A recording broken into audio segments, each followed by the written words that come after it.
we're here with Dynamix Physical Therapy today. We're talking about proper use of equipment and sizing for assistive devices.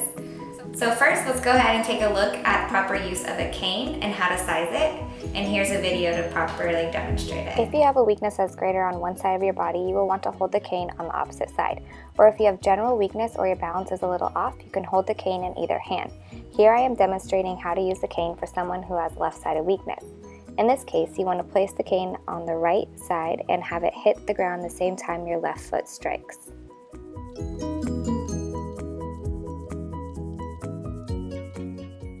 When sizing the cane, you want to place it about 6 inches in front of your foot and slightly to the side. Then, once you're standing holding onto the cane, examine the angle of the elbow. Ideally, you are looking for about 20 to 30 degrees of a bend in the elbow. In the same position, you should check that the handle is about the same height as the patient's hip bone. As you can see, this cane is too short for this patient because his elbow is extended almost perfectly straight and the handle was below his hip bone. Let's go ahead and resize it and see how it should fit.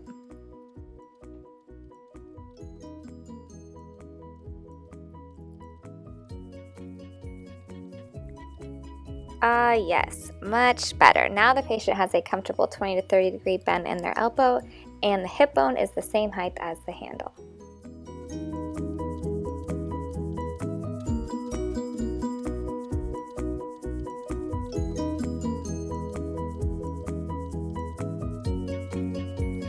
So now you know how to properly set up a cane and walk with one. Now let's take a look at using a walker. 2 ways to assess proper height with the patient standing in the walker. The first is to have them standing and check that the handle falls by their hip bone. Secondly, you can have them stand with their hands relaxed by their side. Their wrist bone should be about the same height as the handle of the walker. Again, looking for that 20 to 30 degree bend in their elbow.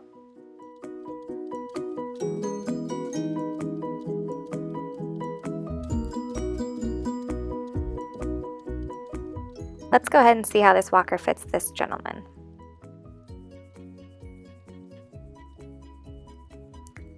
So right away we can see that his hip bone is far above the handle.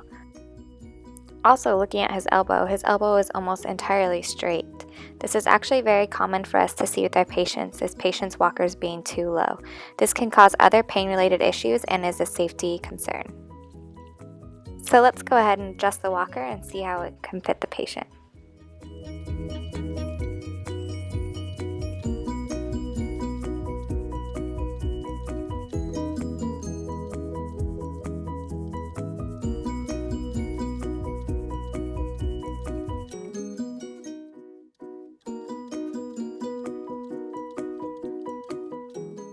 Yes, much better. Now we can see that the 20 to 30 degree bend in the patient's elbow.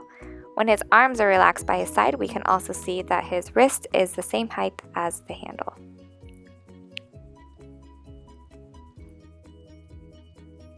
All right, let's go for a walk. And away we go. Notice how tall the patient is able to stand and walk upright when the walker is sized appropriately. Okay, now we're going to move on to a wheelchair assessment to make sure that the wheelchair fits the patient properly and that you're able to maneuver around the house. It's really important for patient safety, mobility, and comfort. So here's a quick video for a wheelchair assessment. When sizing a wheelchair, a therapist will make sure there's 2 to 3 fingers between the patient's torso and the side of the wheelchair, as well as their hips, and 2 to 3 fingers behind the knee. This is to ensure that there is no skin breakdown or pressure ulcer development. When it comes to doorways, the ADA requires a 32-inch width minimum for wheelchair access through a doorway. 36 inches is more ideal because the patient will be able to wheel themselves through the door. With 32 inches, the patient will either need to be assisted and pushed through the door, or if they are able to, they can reach through and pull themselves through. As you can see here, my patient's door was 32 inches and she has to pull her arms in while I push her through. Our last clip of today, we'll go over crutches, how to walk with them properly, and how to size them according to the patient's height. To size crutches, stand and have the crutches about 6 inches in front and slightly to the sides. You should have at least 2 fingers between the top of your crutch and your armpit. You should also have a slight bend in your elbow, again looking for that 20 to 30 degree bend.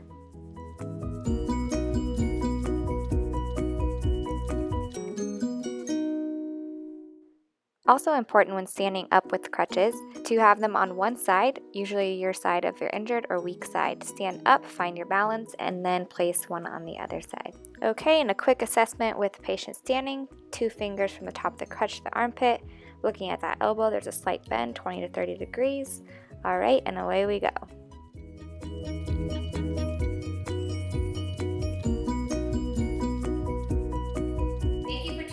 Us here at Dynamix today. I hope you found these videos helpful. Please feel free to comment below if you have any concerns or any ideas for future videos that you would like to see. I hope you enjoy the rest of your day. Thank you.